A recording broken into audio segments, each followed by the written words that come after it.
Assalamualaikum warahmatullahi wabarakatuh. Apa khabar semua?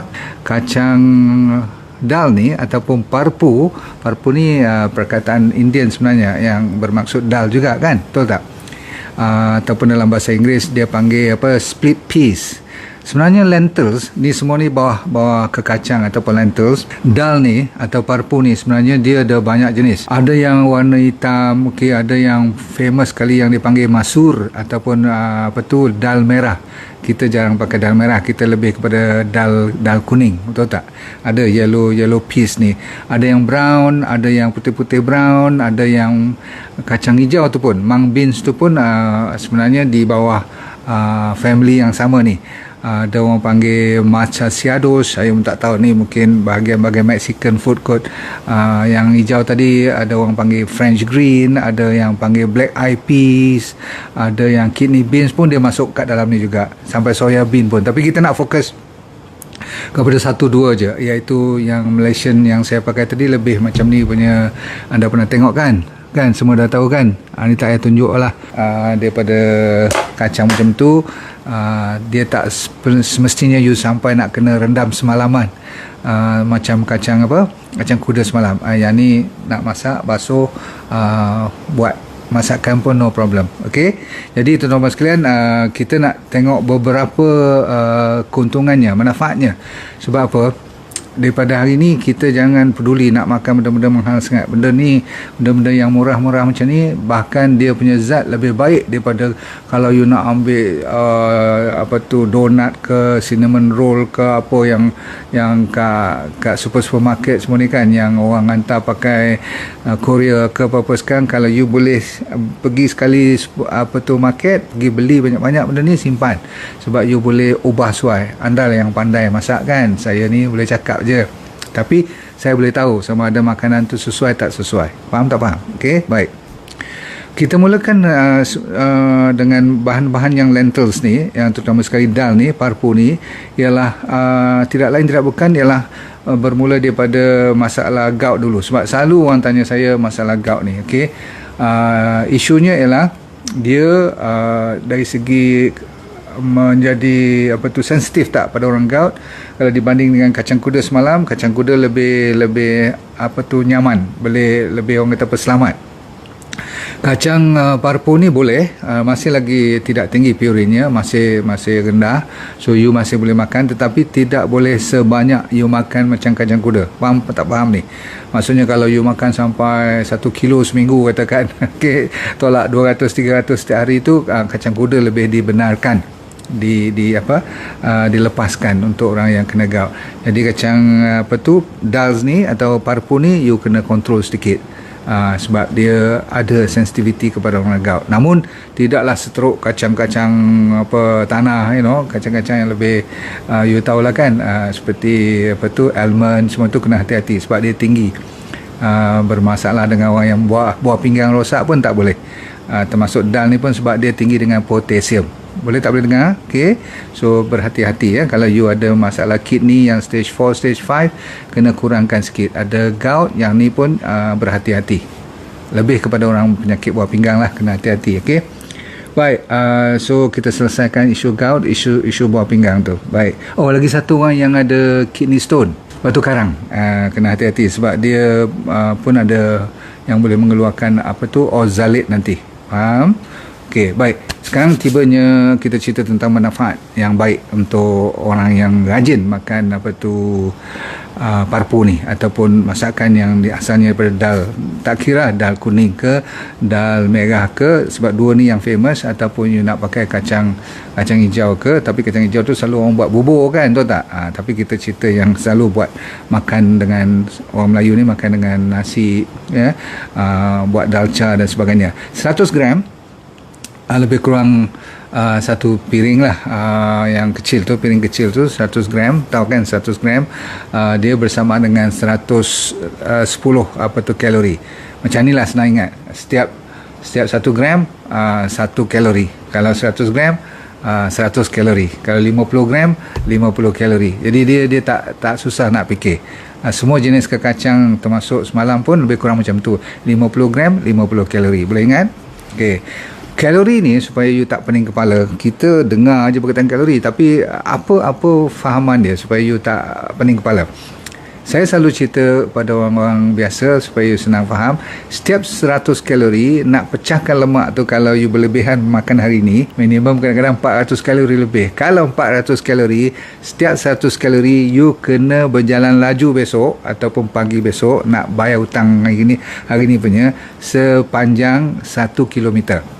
Jadi kalau kita makan lebih 400 kalori, berapa kilometer you kena jalan laju besok? Bukan jalan lenggang tu, jalan yang agak laju macam orang walking exercise lah kan. Berapa? Fast walking ni 4 kilometer. Jadi kalau selalu kita duk 4-5 kilometer punya hutang, kalau boleh bayar besok pagi tak apa, atau petang besok, tetapi kita tibai lagi besok lagi 400 kalori ekstra daripada sepatutnya. Jangan main-main yang kuda-kudapan ni, makan in between pisang goreng, adalah cokodok dan sebagainya tu, hati-hati. Siapa lagi pukul, kadang-kadang dulu bukan PKP, nasi lemak lagi, lepas tu roti canai lagi malam, confirm setiap hari hutang tak usah banyak, 200-300 kalori cukup. Kalau seminggu dah dekat 3,000.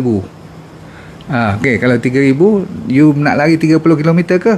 Sebab tu saya bagi nasihat, jangan terlalu penuhkan perut kita ni. Okey, boleh buat. So, nombor 1 saya lupa nak cerita sebenarnya ialah tenaga. Kacang dal ni memberi tenaga. Jangan risau bila saya kata tenaga tinggi, kalori-kalori tu, tapi dia slow, dia tidak naik you punya insulin, tidak naik you punya gula, jadi dia bagus. Walaupun tenaga banyak, tetapi dia tidak merosakkan atau menakutkan masalah darah tinggi dengan gula ataupun naik tekanan darah dan sebagainya. Sebab apa? Dia banyak mainkan peranan melalui protein, fiber dan mineral. Saya ulang, dia banyak protein, dia banyak mineral dan vitamin, dan saya kata tadi, fiber. Jadi dengan bahan ini dia boleh memberi anda satu pencernaan makanan dan rasa cukup tenaga yang bertahap lama. Bukan sekejap je rasa energi tu naik, lepas tu turun. Itu yang dipanggil gula. Ambil makanan-makanan manis, junk food semua tu kan, naik sekejap, happy, turun balik, lepas 2 jam nak makan lagi. Ini tak. So you boleh tahan lama disebabkan dia banyak magnesium, manganese, ada kalsium, ada vitamin B kompleks cukup banyak. B6 saja yang bagus tu memang ada kat dalam ni. Okey, lagi satu, sekali lagi, you pernah dengar perkataan folate dari segi kegunaannya. Sebab apa? Dia 2 sekali boleh digunakan, terutama sekali orang yang pregnant, untuk mother yang hamil, dan juga untuk baby yang tengah membesar. Sebab apa? Kalau you pernah dengar, tulang belakang kita, tengah otak ni kan, dia bermula, lepas tu dia turun ke tulang belakang tu, dia terkopak macam tu mula-mula, dia tak tutup tulang belakang, dia buka, lama kelamaan, berbulan-bulan, dekat nak cukup dah, orang kata waktunya, dia akan tutup semua sekali. Tapi kalau tak ada folate, dia punya tulang belakang tu tenganga, faham tak? Jadi neural tube tu, dia punya terowong tu, kalau dah terbuka memang bahayalah untuk baby kan. Jadi semua baby perlukan folate ni untuk menutup elok bila bila bersalin nanti, baby tu keluar nanti complete, semua tutup rapat, baik, cantik. So folate is very important. Ada iron lagi seperti biasa, ada kalsium untuk tulang, ada phosphorus, ada zinc. Tengok, zinc very important. Potassium, sodium tu wajib, dia pun supply. Jadi tuan-tuan sekalian, ada vitamin A, C, E, K, cuma tak ada D je. D Tuhan kata kau pergi cari kat matahari tu, dengan selenium lagi. So cukuplah, ini saja Tuhan bagi. Rasa tak payah sebab-sebab lain kot. Dengan biji sebentar, cuba you tengok, cuba you tafakur sebentar. Tuhan tu maha kaya tak? Kalau sebesar ni je, biji-biji you tengok, simple je kan. Tu takkah kita berfikir sedikit, dengan biji-bijian macam ni je Tuhan bagi rezeki cukup banyak. Kalau betul you makan ni agak acap kali, banyak vitamin, mineral pun, suplemen pun you tak perlukan sangat lagi dah, walaupun dia tak complete lah, tapi lebih banyak daripada kebiasaan makanan yang you pergi, yang tahu kan, fast food semua tu kan. Baik, seterusnya saya dah cerita tadi, dia boleh main dengan gula, dia kontrol, maka diabetes kita pun terjamin, maksudnya terkawal. Lagi satu makanan untuk orang diabetes, dan kenapa yang paling besar sebabnya ialah fiber dan juga low glycemic index. Dia bawah pada 40. Tak salah saya, yang ni pula 36, 38 je.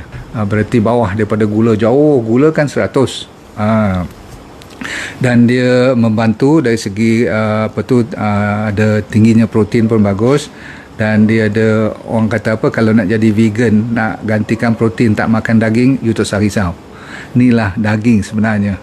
Bahkan kalau you pergi overseas, tak percaya kalau besok lepas PKP you pergi tempat-tempat yang negara barat, terutama sekali yang dah mula berhijrah daripada pemakanan yang tinggi berdaging, tinggi bersusu, gula semua dia buang, dia pergi ke arah semuanya pakai ni, jenis-jenis parpu kan. So dia orang banyak pakai, nak buat burger, nak buat dia punya patty, semua tu banyak dia orang pakai parpu kacang kuda ni, cukup best.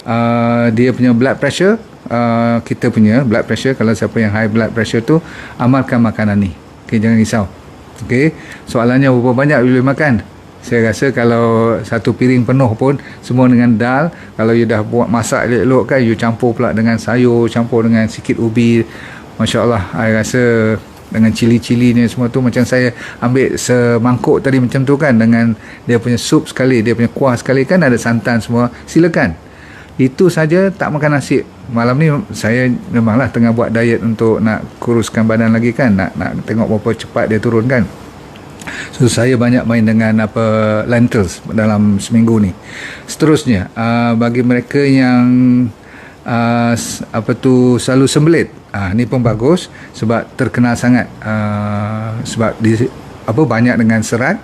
Dan seperti biasa, serat-serat Tuhan bagi dalam lentils ni semuanya ada 2 jenis, satu soluble, satu insoluble. Okay, bagusnya apa? Yang soluble tu untuk jaga, bagi makan kepada bakteria yang baik bawah intestine, dan terutama sekali dalam kolon kita tu, bakteria tu duduk nganga je, lapar kadang-kadang kan. So kalau you bagi dia makanan macam ni, wah, dia punya happy, dan tak perlu banyak sangat pun kan, dia cukup sebab tinggi dengan fiber. Lagi digestion, pencernaan you punya pemakanan you. Okey, bila makan dengan orang panggil dal ni, dia sendiri senang diproses. Ada juga yang tak larut, dia terus sampai ke bawah. Yang ni juga memberikan formasi you punya najis, senang nanti you nak buang air besar pun. Cantik kan? Baik. Ada orang menggunakan dal juga, termasuk menukar wajah kadang-kadang dia tukar pola makan dia. Kadang-kadang dia makan lebih ke kacang, kadang-kadang dia lebih pada sayur. Tapi kalau dicampur dua-dua ni pun cantik. Sebab apa? Dua-dua ni boleh mengurangkan berat badan. Makan tetap makan. You tak akan dengar saya lapar. Sebab apa? Tuhan bagi kepada makanan-makanan macam ni, dia boleh tahan. Kalau saya nak puasa besok pun, makan macam ni malam ni, lepas tu puasa malam lagi, sahur dengan sedikit buah, air kena cukup, beres. Jadi tak payah nak belajar intermittent fasting, tak payah nak belajar yang complicated, nak bubuh macam-macam lah. Kadang-kadang kan kita kena buat teknik ni, tak boleh tu pun tak boleh ni. Yang ni senang je. Okay, you ikut, banyak sayur, banyak lentils je ni, beres. Okay, so weight loss very easy. Okay, 1 cup orang kata asal usulnya, you ambil ni, katakan satu cawan ni. Satu cawan ni pun kira dah banyak bila dia dah masak kan. Dah hampir 230 kalori. Cukup. Sama lebih kurang 1 pinggan nasi yang 1 tangkup terbalik tu. Kan, tangkup terbalik, mangkuk yang kecil lah. Kalau mangkuk yang besar tu tak kecil lah kan. So cukup sebenarnya. Tak payah nak tambah dengan nasi lagi dah. Sebab apa? Cukup mengenyangkan. Dia juga memberi kebaikan kepada awet muda. Yang ni adalah makanan untuk orang nak awet muda, sebab dia banyak dengan antioksidan dan anti-inflamasi. Sebab tu bila saya suruh you makan omega 3, sachain oil semua tu, ni ada kaitan lah. Tapi hari ni kita fokus, kalau you ambil ni saja pada hari ni, saya kira dia dah cukup untuk you menghilangkan karat-karat dalam badan. Free radicals tu kan, bila saya kata antioksidan, dia mengkontrol supaya oksigen tu tak begitu aktif. Oksigen ni bukanlah tak elok, tapi kalau dia berlebihan, dia senang, orang kata galak sikit, dia suka pergi kacau, dia suka pergi rosakkan sel-sel kadang-kadang kalau terlalu lebih. Itu dia panggil free radicals. Okay, so jaga baik-baik, sebab kalau you dah dapat makan dal macam ni, kalau you tengok muka you berseri-seri tu, Jangan kata apa aku buat sebab you tak rasa pun apa kacang semacam ni saja boleh membantu you, sebab dia memang baik untuk kulit pun. Okey, blood tonic pula. Blood tonic, darah kan perlukan extra boost. Tadi saya dah kata energy, tapi dengan adanya sodium potasium, pump dia tu bergerak dengan cantik. Saya ulang, dalam sel kita harus ada potasium 4 kali ganda di luar sodium. Kadang-kadang kita bukan tak cukup garam atau tak cukup potasium, tetapi kita terlalu banyak sodium, terlalu banyak garam. Saya kata garam bagus, tapi terlalu banyak pula garam biasa, sodium klorid yang tak ada mineral lain. Maka kadang-kadang dia tak balance. Tak balance tu, bila sodium dan potasium pump tu tak keluar masuk secara cantik, maka kita lemah. Kita jadi macam makan banyak tetapi nampak lemah, longlai, lesu je. Sebab kita punya mineral tu tak balance. Di dalam kacang dal ni, dia dah Tuhan bagi cukup cun dah. Okay, sekian banyak potasium, sekian banyak sodium, mineral lain lagi, support lagi, mana tak jadi tonik, betul tak? Okay, bagus. Masalah krem, kadang-kadang masalah saraf kita tak pasal-pasal, kadang-kadang rasa semut-semut, kadang-kadang bukan ada diabetes pun rasa macam tak puas je ujung-ujung jari, ujung kaki semua tu. Ini semua ada kaitan dengan mineral dan vitamin dalam badan kita. Okey, amalkan dan kacang dal makan. Kontrol kolesterol pun dia juga. Sebab tu tadi saya kata blood pressure boleh turun, bila you kontrol gula, maka datanglah masalah jantung yang boleh dikawal dengan rapi. Sebab jantung ada kaitan rapat dengan, kalau terlalu tinggi you punya kolesterol ataupun blood pressure you pun terlalu tinggi, dia kadang-kadang merisaukan bagi orang yang berpenyakit jantung ataupun yang belum kena, senang nak kena penyakit jantung. Tu tak cerita stroke lagi. Okay, so bagus tengok, dengan cuma Tuhan beri kita rezeki. Kesan sampingan yang you perlu tahu ialah kembung. Yang ni lebih kuat daripada kacang kuda semalam. Semua yang ada serat yang berlebihan memang memungkinkan you keluarkan, maksudnya senang naik gas lah, angin dalam badan, bukan angin dah, gas tak. Pendek cerita senang kentut lah. Okay, tak malu cerita ni. Okay, nanti you jangan ni kan, sebab orang Melayu suka kata makan ni berangin. Sebenarnya bukan angin keluar daripada biji tu, tapi bila bakteria tu ada fermentasi, kadang-kadang cepat kan, dalam masa tak sampai sejam dia dah keluar gas-gas tu kan. So jangan terkejut pula. Memang kacang dal antara yang terkenal dengan keluar angin, bloating, boleh kembung perut sikit. Kalau you sensitif, you kena makan sikit-sikit dulu.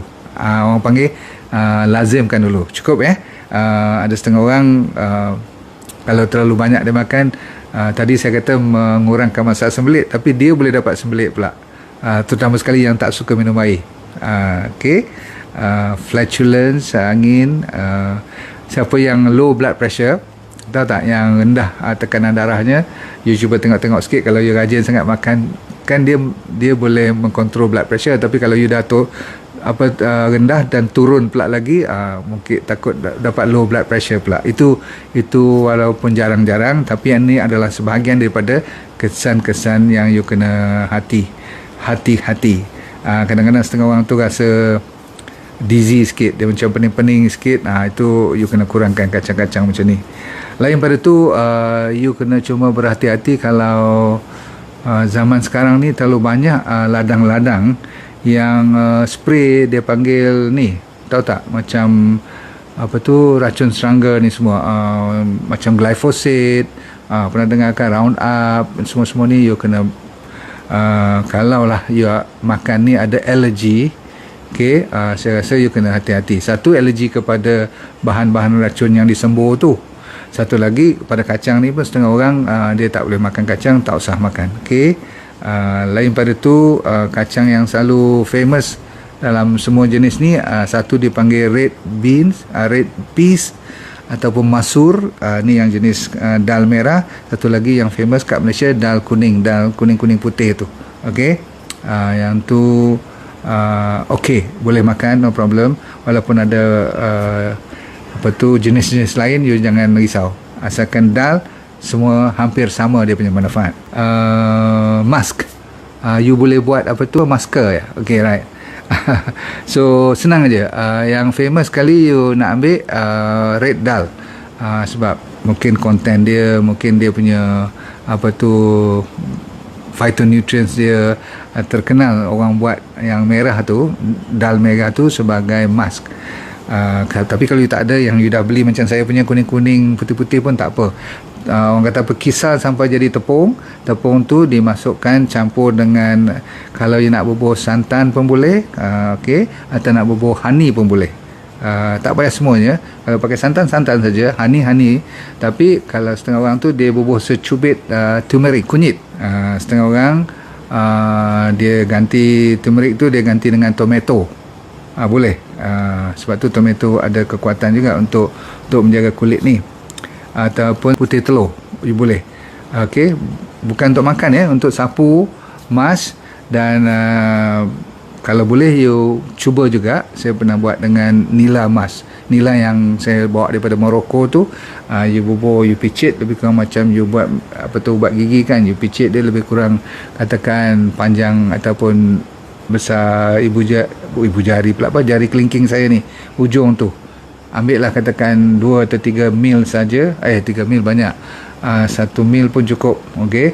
What you do is you ratakan semua, buat macam paste, you sapu elok-elok, lepaskan antara 20 minit ke 30 minit, lepas tu you bilas dia. Boleh. Ataupun you nak lumur dia, nak buat macam scrub pun boleh. Banyak kacang dal yang murah ni. Sebab nila emas tu you tak boleh lah banyak-banyak kan. Sebab nanti nak jaga ekonomi you juga. So memang bagus you campur dengan Morocco punya special mask tu, nila tu yang biru tu, campur dengan ni, beres. Tengok apa jadi. Kalau you tak ada honey, tak ada santan ke apa gitu, you campur dengan air pun tak apa. Buat dulu, tengok apa jadi, dan bagi tahu kat saya nanti. Pada satu masa yang depan kita bertemu lagi. Anda berhati-hati seperti biasa, walaupun semua agak tentram sikit sekarang, tetapi kita tak tahu apa yang berlaku di belakang sana. Saya sentiasa mendoakan anda semua sihat walafiat. Semoga majlis ilmu ni anda mendapat sesuatu. Kalau sudi share, silakan tekan love, tekan like, dan kita kongsilah seramai mungkin. Okay. So what I say always is, let go and feel good always. Assalamualaikum warahmatullahi wabarakatuh. Bye.